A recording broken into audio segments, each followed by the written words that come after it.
ಹಂಚಿಕೆಯಾಗಿಲ್ಲ. 4 ದಿನ ಆಗಿದೆ, ಆದರೆ ಇಲ್ಲಿಯವರೆಗೆ ಪೋರ್ಟ್ಫೋಲಿಯೋಗಳನ್ನು ಹಂಚಿಕೆ ಮಾಡಲಾಗಿಲ್ಲ. ಅಸಮಾಧಾನ ತಣಿಸುವಲ್ಲಿ ಸಿಎಂ ಡಿಕೆ ಶಿವಕುಮಾರ್ ಅವರು, ಹರಿಪ್ರಸಾದ್ ಅವರು ಒಂದು ಕಡೆ ಬ್ಯುಸಿ ಆಗಿಬಿಟ್ಟಿದ್ರೆ, ಇನ್ನೊಂದು ಕಡೆ ಹೈಕಮಾಂಡ್ ವಿರುದ್ಧ ಸಿದ್ದರಾಮಯ್ಯನವರು ಮುನಿಸ್ಕೊಂಡಿರುವುದರ ಬಗ್ಗೆ ಚರ್ಚೆ ನಡೀತಾ ಇದೆ. ಈ ನಡುವೆ ಖಾತೆ ಹಂಚಿಕೆ ಮಾಡಿದರೆ ಮತ್ತಷ್ಟು ಅಸಮಾಧಾನ ಭುಗಿಲೇಳುವಂಥ ಎಲ್ಲ ಸಾಧ್ಯತೆ ಇದೆಯಂತೆ. ಈಗಾಗಲೇ ಪ್ರಮುಖ ಖಾತೆಗಳ ಮೇಲೆ ನೂತನ ಸಚಿವರು ಕಣ್ಣಿಟ್ಟಿದ್ದಾರೆ. ಅಸಮಾಧಾನ ಸ್ಫೋಟದ ಆತಂಕದಲ್ಲೇ ಇನ್ನೂ ಖಾತೆ ಹಂಚಿಕೆ ಆಗಿಲ್ಲ.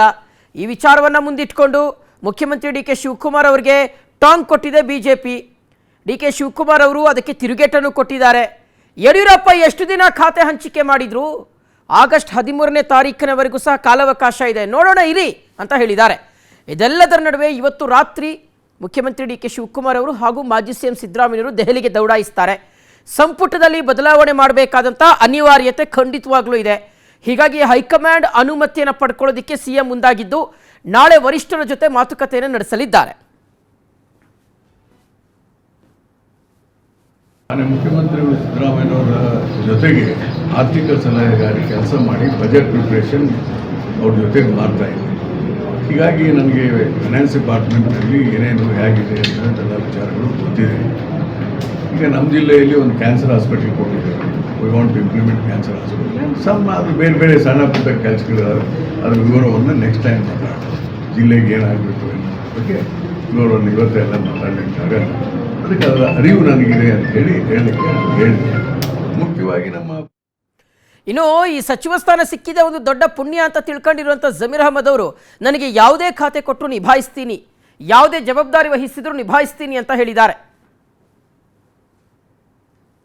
ಸಹಜ, ಅದು ಎಲ್ಲರಿಗೂ ಮಂತ್ರಿ ಆಗಬೇಕಂತ ಆಸೆ ಇರ್ತದೆ. ಯಾರು ಮಂತ್ರಿ ಆಗಿಲ್ಲ ಅವರು ಅಸಮಾಧಾನ ಆಗೋದು ಸಹಜ. ಎಲ್ಲರಿಗೂ ಮನೆ ಮುಖ್ಯಮಂತ್ರಿಗಳು ಮಾತಾಡಿ ಎಲ್ಲರಿಗೂ ಸಮಾಧಾನ ಮಾಡ್ತಾರೆ. ಇಲ್ಲ, ನಾನು ಯಾವ ಖಾತೆ ಅಂತ ಕೇಳಿಲ್ಲ. ಯಾವ ಖಾತೆ ಕೊಟ್ಟರು ನಾನು ನಿಭಾಯಿಸ್ತೀನಿ. ನಾನು ಈಗ ಮುಖ್ಯಮಂತ್ರಿ ಬಿಟ್ಟು ವ್ಯಕ್ತಿ ಬಿಟ್ಟಿರೋದು. ನಾವು ಇಂಥ ಖಾತೆ ಕೊಡಿ ಅಂಥ ಕೊಡಿ ಅಂತ ಕೇಳೋಕ್ಕಾಗಲ್ಲ. ಯಾವುದನ್ನ ಖಾತೆ ಕೊಡಲಿ ಆ ಖಾತೆ ಅವರು ಕೇಸನ್ನು SIT ಅವರು ಕ್ಲೀನ್ ಚಿಟ್ಟನ್ನು ಕೊಟ್ಟಿದ್ದಾರೆ. SIT ಅವ್ರು ಕೊಟ್ಟಿದ್ದಾರೆ. ಆದಮೇಲೆ ಕೇಸ್ ಇಲ್ಲಿರ್ತದದು. ಬೇಕಂತ ಈಗೇನಾಗಿದೆ, ಒಂದು ನಾಯಕ ಒಂದು ಎತ್ತಿದ್ರಲ್ಲಿ ಬೆಳೆದ್ರೆ ಅದು ಸಹಿಸ್ಕೊಳ್ಳೋಕೆ ಸಾಧ್ಯ ಆಗಲ್ಲ. ಅದನ್ನು ಪಿತೂರಿನ ಮಾಡ್ತಾರೆ. ಬೇರೆ ಸಾಮಾನ್ಯ ಜನಕ್ಕೆ ಮಾಡ್ತಾರಾ? ಯಾರು ಎತ್ತಿರದಲ್ಲಿ ಬೆಳಗ್ಗೆ ನಾಗಂದ್ರೆ ಭಾಳ ಎತ್ತಿರದಲ್ಲಿ ಬೆಳೀತಾರೆ, ಅವ್ರನ್ನ ಏನಾದ್ರು ಮುಗಿಸ್ಬೇಕಂತ. ಈಗ ಜಮೀರ್ ಅಹಮದ್ ಖಾನ್ ಎತ್ತಿರದಲ್ಲಿ ಬೆಳೀತಾರೆ, ಅವ್ರು ಮುಗಿಸ್ಬೇಕಂತ ಆ ಪಿತೂರನ್ನು ಮಾಡ್ತಾರೆ. ಆ ಕೇಸನ್ನು SITಯಲ್ಲಿ ಅವ್ರಿಗೆ ಕ್ಲೀನ್ ಚಿಟ್ಟನ್ನು ಕೊಟ್ಟಿದ್ದಾರೆ. ನಮ್ಮ ಹೈಕಮಾಂಡಲ್ಲಿ ಆ ಪದ್ಧತಿ ಇಲ್ಲ. ನಾನು ಭಾಳ ಸತಿ ಹೇಳಿದ್ದೀನಿ, ಹೈಕಮಾಂಡಲ್ಲಿ ಯಾರು ರೆಕಮೆಂಡ್ ಮಾಡಿದ್ರು ದಿಲ್ಲಿಗೆ ಹೋದ್ರೂ ಅಲ್ಲಿ ಮಂತ್ರಿ ಕೊಡ್ತಾರಂತ ನಿರೀಕ್ಷೆ ನಾವು ಇಡೋಂಗಿಲ್ಲ. ಹೈಕಮಾಂಡ್ ಯಾರಿಗಾನ ಮಂತ್ರಿ ಮಾಡಬೇಕಾದ್ರೆ ಅವ್ರದ್ದೇ ಅಂತ ಒಂದು ಸರ್ವೆ ಮಾಡ್ತಾರೆ. ಆ ಸರ್ವೆದಲ್ಲಿ ಸಮಾಜಕ್ಕೆ ಅನುಕೂಲ ಆಗಬೇಕು. ಅದಕ್ಕಿಂತ ಹೆಚ್ಚಾಗಿ ಮಂತ್ರಿ ಆದಮೇಲೆ ರಾಜ್ಯದ ಜನಕ್ಕೆ ಬಡವ್ರಿಗೂ ಒಳ್ಳೇದಾಗಬೇಕು ಅಂಥವನ್ನ ನೋಡಿ ಮಂತ್ರಿ ಮಾಡೋದು. ಅದೆಲ್ಲ ಹೂವಾಪೂವ ಸುದ್ದಿಗಳದು ಯಾರಿಗಾನ.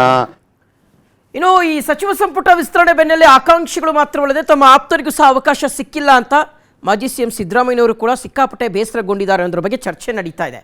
ಈ ಬಗ್ಗೆ ರಿಯಾಕ್ಟ್ ಮಾಡಿರುವಂಥ ನೂತನ ಸಚಿವ ಬಿ ನಾಗೇಂದ್ರ ಅವರು, ಸಿದ್ದರಾಮಯ್ಯನವರಿಗೆ ಯಾವುದೇ ರೀತಿಯಾದಂಥ ಅತೃಪ್ತಿ ಇಲ್ಲ, ಅವರು ಸದಾ ನಮ್ಮೊಂದಿಗಿದ್ದಾರೆ. ಸಿದ್ದರಾಮಯ್ಯ ಬಿಟ್ಟು ನಾನೇನು ಮಾಡೋದಿಲ್ಲ, ಈಗಲೂ ಅವರೇ ನಮ್ಮ ಸಿಎಂ. ಸಿದ್ದರಾಮಯ್ಯನವರಿಗೆ ಹೈಕಮಾಂಡ್, ಕಾಂಗ್ರೆಸ್, ಸಿಎಂ ಬಗ್ಗೆ ಯಾವುದೇ ಅಸಮಾಧಾನ ಇಲ್ಲ ಅಂತ ನಾಗೇಂದ್ರ ಹೇಳಿದ್ದಾರೆ. ಸಿದ್ದರಾಮಯ್ಯ ಸಾಹೇಬರು ಭಾಳ ನಮ್ಮ ರಾಜ್ಯಕ್ಕೆ ಅವ್ರು ಇರೋರು ಕೂಡ ನಾವು ಮುಖ್ಯಮಂತ್ರಿ ಅಂತ ಹೇಳ್ತಾರೆ. ಇವತ್ತು ಅದೇ ನಿಲುವಿದೆ. ಅವ್ರನ್ನ ಬಿಟ್ಟು ಯಾವುದೂ ಮಾಡೋದಿಲ್ಲ. ಯಾಕಂದರೆ ಅವ್ರಿಗೆ ಸ್ವಲ್ಪ ಏನೋ ಅನಾನುಕೂಲ ಆಗಿದೆ ಅಂತಲೇ ನಮ್ಮ ಪಾರ್ಟಿ ಹೈಕಮಾಂಡ್ ಮೇಲೆಲ್ಲ ಮತ್ತು ನಮ್ಮ ಮುಖ್ಯಮಂತ್ರಿ ಮೇಲೆಲ್ಲ, ನಮ್ಮ ಸಂಪುಟದ ಸಚಿವರ ಮೇಲೆ ಯಾರ ಮೇಲಿಲ್ಲ.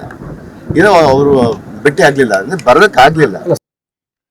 ಇನ್ನು ಕುರುಬಾ ಕೋಟಾದ ಅಡಿಯಲ್ಲಿ ಸಚಿವ ಸ್ಥಾನ ಕೈತಪ್ಪಿದ ಬೆನ್ನಲ್ಲೇ ಗಾಯತ್ರಿ ಶಾಂತೇಗೌಡ ಅವರು ವಿಧಾನ ಪರಿಷತ್ ಸದಸ್ಯರಾಗಿ ಪ್ರಮಾಣ ವಚನ ಸ್ವೀಕರಿಸಿದರು.